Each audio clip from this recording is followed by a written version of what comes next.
What this meant for pilots was that they died, because the Vietnamese clearly understood where the Americans were flying the same pattern every day, and they understood that they would just keep coming. So what often frequently Vietnamese did was simply move more and more anti-aircraft guns into an area that the Americans for some reason wanted to bomb. And what ended up is American pilots ended up just fighting flying missions against empty targets surrounded by hundreds and hundreds of anti-aircraft weapons. And in this way, by telegraphing our punches, American pilots died.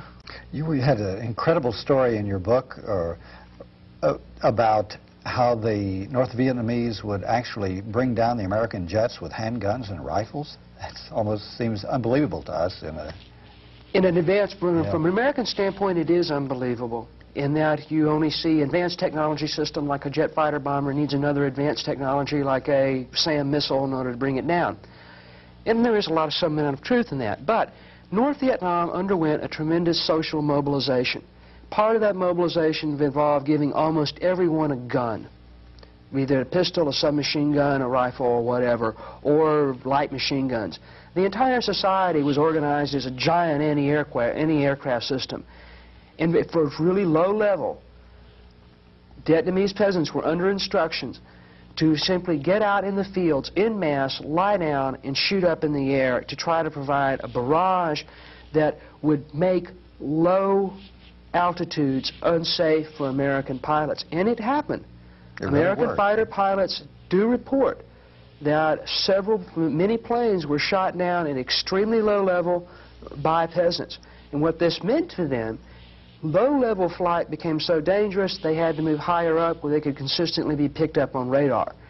In other words, it isn't just that peasants could shoot down planes, it's that they denied an airspace to Americans that made all air operations more hazardous. So social mobilization was able to compensate for technological inferiority.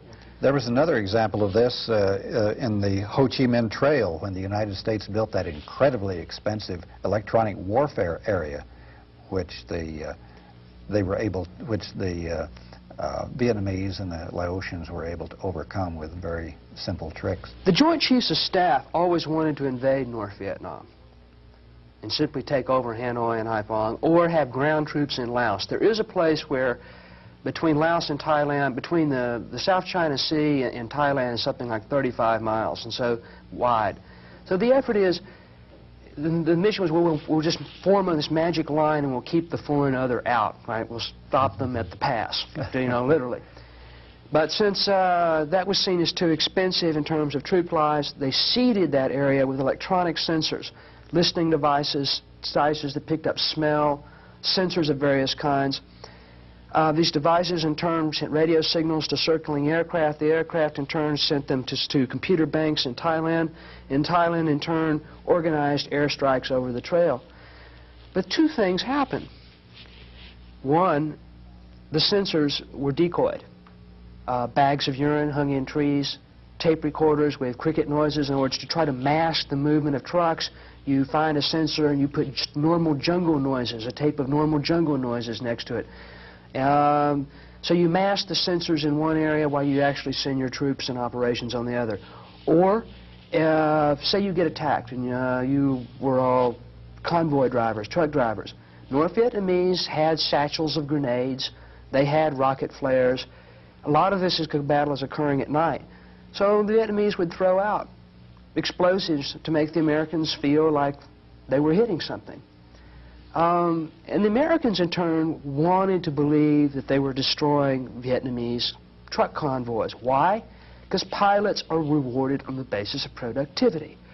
They're majors and lieutenant colonels. Most of them want to be full colonels, and probably some are desperately want to be brigadier generals. They need to be productive. Therefore, their tendency is to report as high a destruction of trucks as possible. And that the big joke eventually became in intelligence was that the next day, when reconnaissance flights would fly out along the Ho Chi Minh Trail, they could never find the truck carcasses in anywhere near the numbers that the pilots reported destroyed. So the legend began that deep in the Laotian jungles lived the great truck eater. And the great truck eater was a monster that totally loved dead trucks, and it was a nocturnal beast, and that every night it got up and it ate the skeletons of dead trucks, so that when the reconnaissance planes came out in the morning, there would simply be no records. This is not to say thousands of trucks were destroyed, but never to the extent necessary.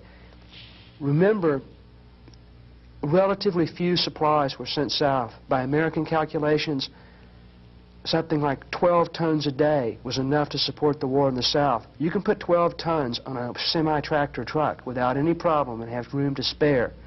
Or even if you multiply it by figure 15 or 20-fold, say so you have 20 tractor-trailer trucks a day on the Ho Chi Minh Trail, or 40 pickups or whatever. That's still such a small number that even a very extensive air war has a hard time or cannot stop that level of supplies. Bill, most of the military generals and participants in the war whose memoirs you read and documents you studied indicated that the U.S. really won most of the battles of the war, that the U.S. In their records, yes. Right, was on its way to victory, and in particular there's a right-wing revisionist view that the U.S. could have won the war at the time of the Tet Offensive. Right, the U.S. buildup of main corps, main force units, ground troops, began in '65. By the end of '67, we had somewhat over 400,000, I think 450,000, maybe even as high as 500,000 troops in country. According to American records, the official records kept in the Pentagon and kept at Military Assistance Command Vietnam, we had just about destroyed all the Viet Cong troops. They were all nearly decimated. Now, why was that? Because our records were falsified. Right. As we began, as talked about last time, once you move into war's production process and the officers or managers, they lose their sense of fidelity to their subordinates below and sense of their fidelity to the truth. Upward mobility, just like in business where man would be going up, up the ladder is the name of the game. That was the ladder in the military. The currency in warfare was to report the body count. So everybody upped their body count. Fake body counts were routine, not the exceptional.